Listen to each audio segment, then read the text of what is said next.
Jacinto Boulevard. The caller advised that there was a male in the lobby who was walking around with a gun.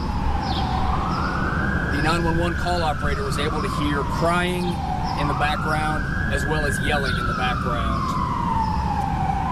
At 4:50 a.m., the caller then advised to 911, hold on. All right. At 4:50 a.m., the caller then advised the 911 dispatcher that the subject had shot someone. The caller then advised that EMS was needed, and at 4:51 a.m., we had the first two Austin police officers arrive on scene at the Omni. The officers did observe a male suspect. They observed that the suspect was carrying a rifle, and they did observe one victim down on the ground. At 4:54, the officers then advised, at 4:52, the officers advised the male was pointing the gun at them, and at 4:54, the officers advised that they were engaged in gunfire with the suspect.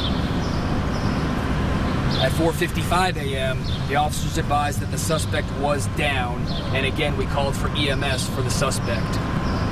We are very early on in this investigation. As you can imagine, it's a very complicated scene in there. We are working through the scene this morning. However, we have very limited information to share with you, but we wanted to let you know what we know so far. We do know that when the officers arrived on scene, they did engage with the suspect. They did engage in gunfire with the suspect. The suspect ran into the hotel. The officers gave chase into the hotel, ultimately encountering the suspect off to the side near the restaurant, where again they engaged in gunfire. One officer fired at the suspect, fatally wounding the suspect. We do have what appears to be one civilian that has also been shot and killed by the suspect, is what we understand at this point.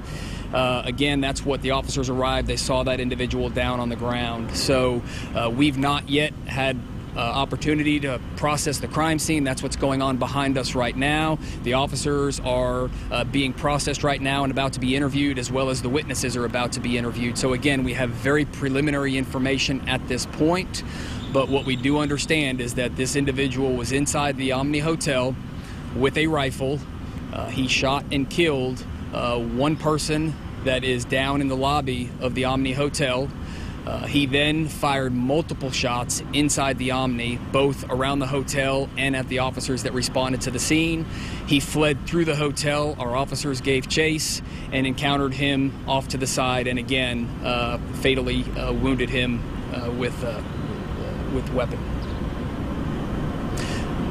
The officer involved in this case has been with the department for 5 years, and as is standard practice in these incidents, he will be placed on administrative duty while we conduct the investigation. This case will be investigated by the Austin Police Department Internal Affairs Division, also by our Special Investigations Division. The Police Monitor's Office will be involved in overseeing the internal investigation, and again, the District Attorney's Office is out here as well to handle the review as well as the preparation for a grand jury on this case.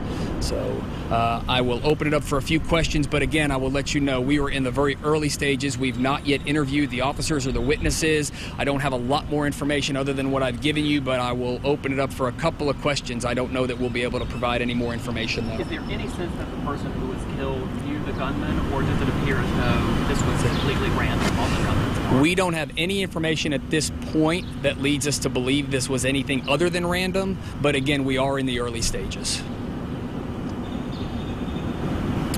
Okay, we'll move on to the incident that actually occurred a little earlier than this.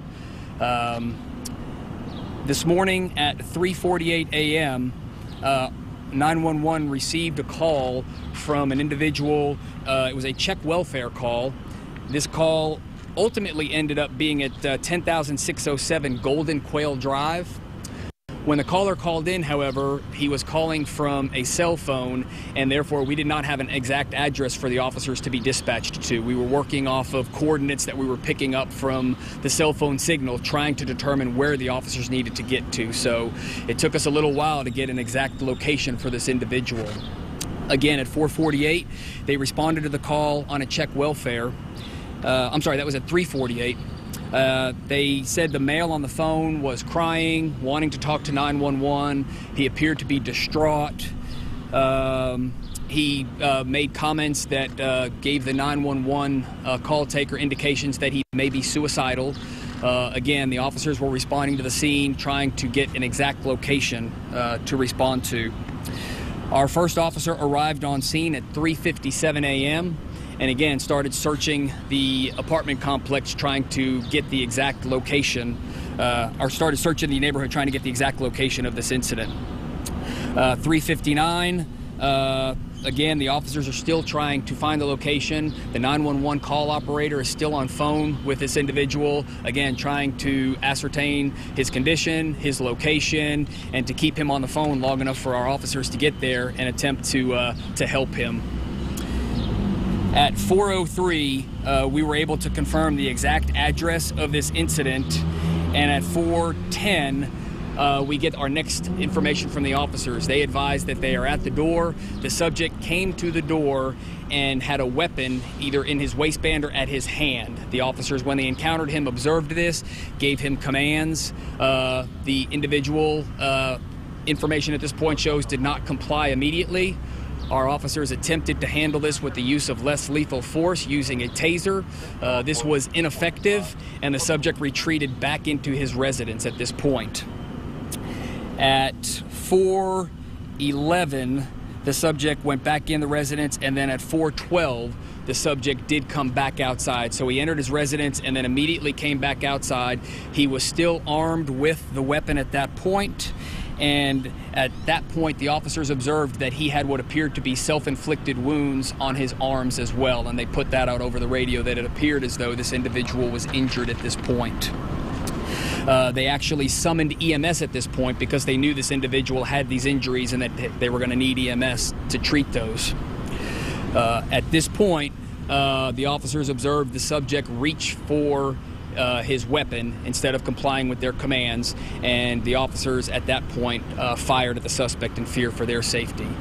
We had 3 officers involved in this incident that fired their weapons. The individual was struck and was fatally wounded by those shots. The officers again called for EMS at 4:15 to get them on scene, and the subject was pronounced deceased at 4:26. What we believe right now is the suspect is a white male in his late 20s. The officers, one of the officers has been with our department for 1 year. The other 2 officers have been with our department for 2 years each. And again, as I mentioned earlier, standard practice, those 3 officers will be placed on administrative duty while we conduct our investigations. And again, this will be the investigations with our Internal Affairs Division for any administrative issues, our Special Investigations Unit in conjunction with the District Attorney's Office for a grand jury, and then the Office of the Police Monitor is always involved in our administrative investigations of officer-involved shootings as well. So that's the information that we have to this point. Again, this is a difficult day for the Austin Police Department. It's a difficult day for our officers. This is not anything any officer ever wants to be involved in, is having to take a life. But unfortunately, our officers were put in circumstances today where that took place. This is also a difficult day for our community. Not only being a holiday weekend, but any day when a tragic event like this happens is a loss. So our hearts go out to the families of the individuals involved today, both the victim at the Omni behind us, whose life was taken by the suspect, as well as the individuals that we had to encounter. With that, I'll take any questions. Do you mind if I jump back to the Omni incident for just a moment? Let me stick on this one first. So all 3 officers fired the weapon?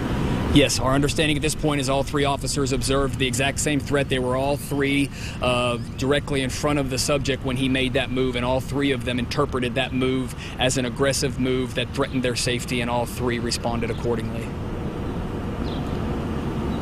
All right, if there's no other questions, I'll go back to the Omni. With the suspect in that case, what was the age of that suspect? The suspect at the Omni we believe to be in his 30s. We believe to be a white male. Again, this is preliminary because we don't have positive identifications yet. Any idea, you said he fired multiple shots, if we're talking, 5 to 10 or dozens, is there any sort of... I'm not going to speculate, but there were many shots fired. And